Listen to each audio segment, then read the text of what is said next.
here. Look at that. I wonder, yeah, I still do hope that it's pretty easy for the tourists to handle it there. Hi, good night. Welcome to another new vlog. The time is 12:43 a.m. and I have finished putting data on Excel spreadsheet where I record each day's number of steps that I receive from my data tracker on the health application. So whatever number I receive for the step count of each day from my data tracker, which measures my movement, and so I could calculate the number of steps by that. So I record that number in the spreadsheet, and for each sheet you would see my step count for the month.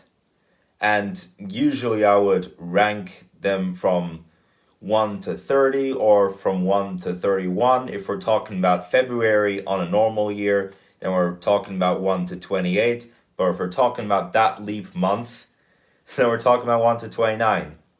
Currently we are in May, and May holds 31 days. So for this month I am ranking from 1 to 31. And let me tell you, incredible, but so far the minimum number of steps I took this month is, get ready for it, you're not gonna believe it, but it's true, it's 6,343. Big number, but that's the minimum. The minimum I took last month, April, out of 30 days, April holds 30 days, 3,501.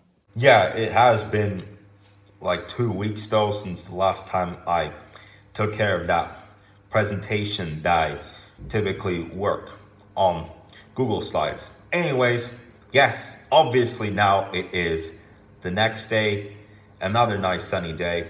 Today, we're just about to head out for a car picnic in 1 or 2 hours.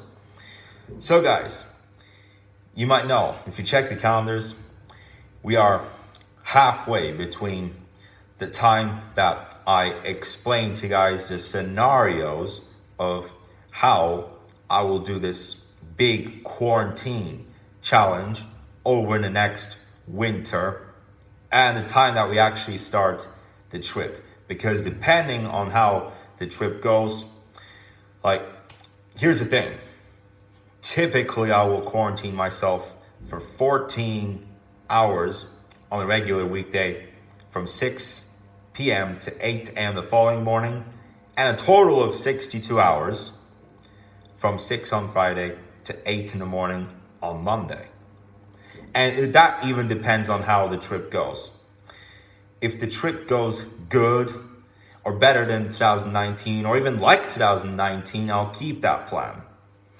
But I had already explained to you guys that if it goes better than I hoped, I'll only do the biggest quarantine challenge for 9 days. If it goes at least better than the 2019 trip for 10 days, like the 2019 trip, 11 days, and worse than 2019 trip, 12 days, and the much worse scenarios, with the worst being for the full month.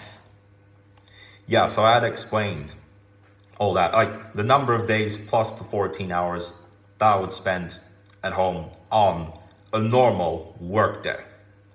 But the thing is, if SARS-2 still turns out to be a problem by the winter, I might actually think about quarantining myself for more than 14 hours, and I might even also spend Fridays at home. One other thing that I've been speaking to you guys about is the possibilities that we could extend this year's trip, with the remaining of it being me and my dad only if we extend it. Yes, if the trip, at least for the first 2 weeks, we will put into analysis and see how each part of each day goes. If it turns out I could bear it good enough, then as initially planned, we will end the trip on June 15th. But if it doesn't go as good as I wanted, then we might still think of that. But if it goes too bad, like if there's too many days that I just cannot handle it, then the scenario that we will extend the trip even if it's just me and my dad, will be more likely to happen.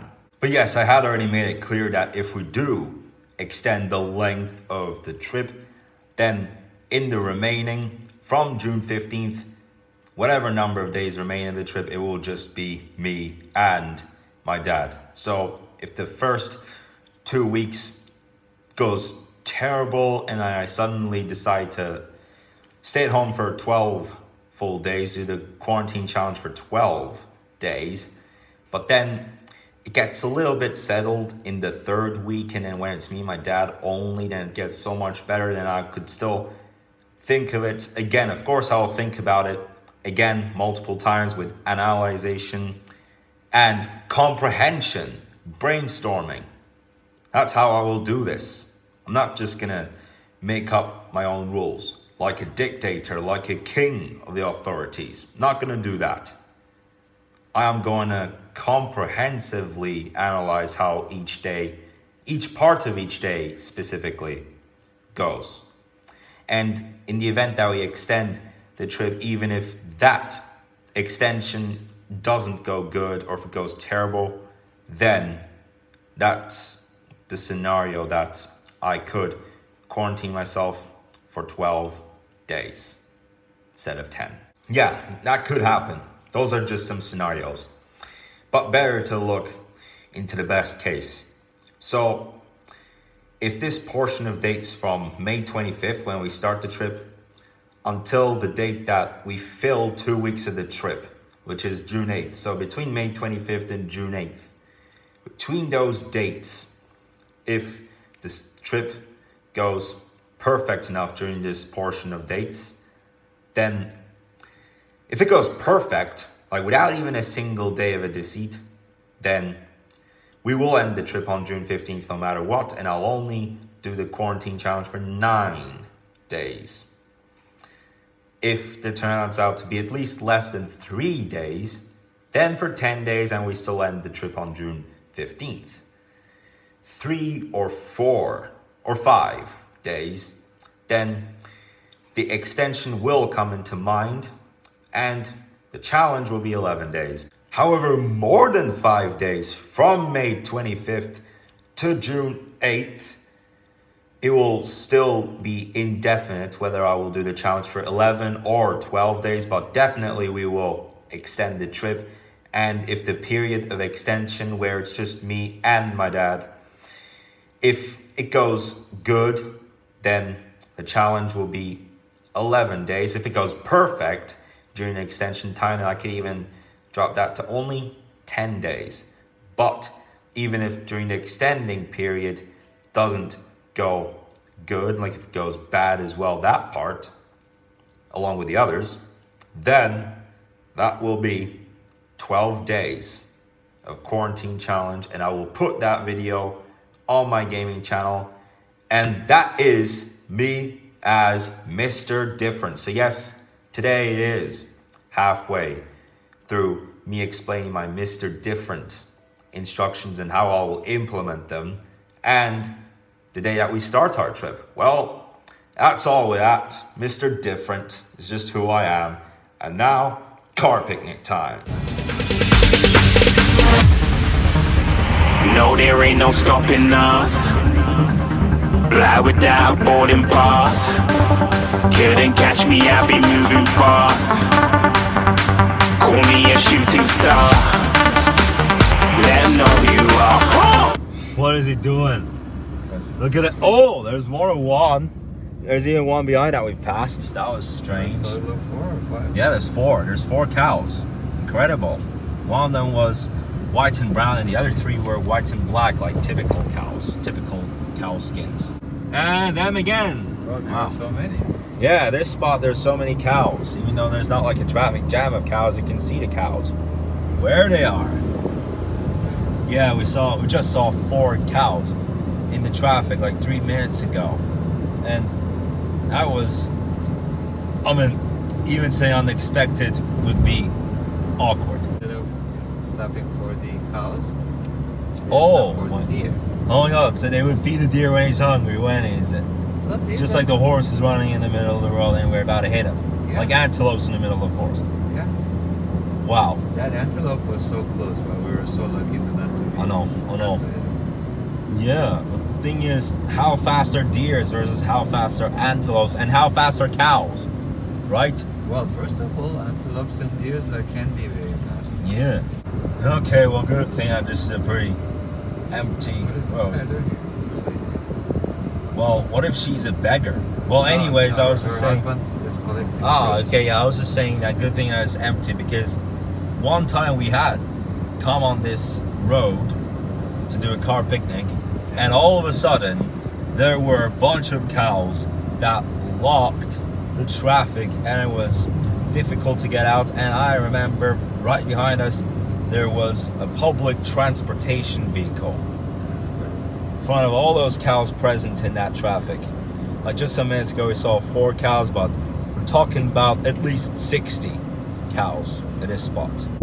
Alright, yeah, we just came to a place that is a bit like a desert when you look at the sand, but it is pretty windy out here. Look at that.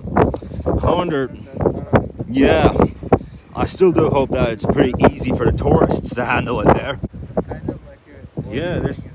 yeah, look at that. It is empty. It is empty there.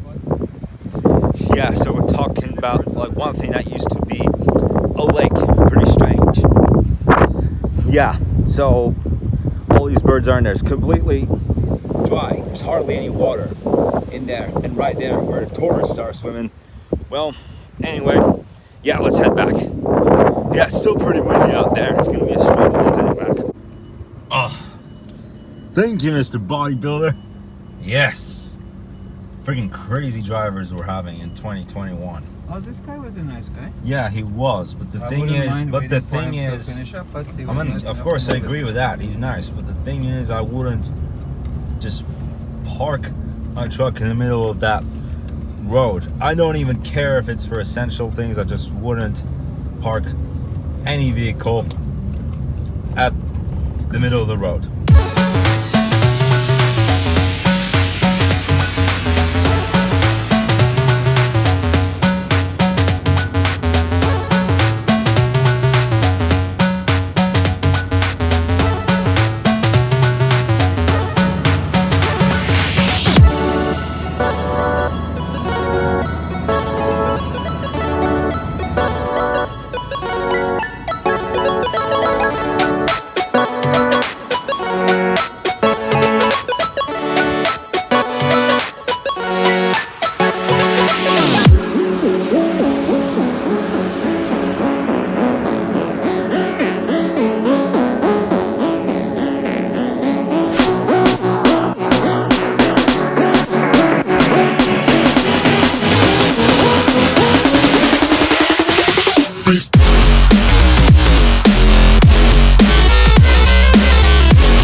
Yeah, it's just a dream for Zeus to dominate the sky and make clashing noises like Thor's hammer when he bangs it on a table, create all those lightning tensions, thousands of volts of electricity coming on that table, and just like a mousetrap, your finger going, something like that. Anyway, guys, so it was a fantastic day from the middle onwards. It was very windy when we walked around, and I couldn't even handle it that much. It got too sandy. I don't like sand anyway, but this time it was too much sand, but I was okay with it. It was a good one. Didn't disrupt me too much. And good thing that we actually had a chance to look at what was around the coastline, if there were any birds eating off any bread, and surprising that there was this empty lake that we have discovered. But guys, so I will see you in the vlog for tomorrow. This is the end of today's, and I'll see you tomorrow's video.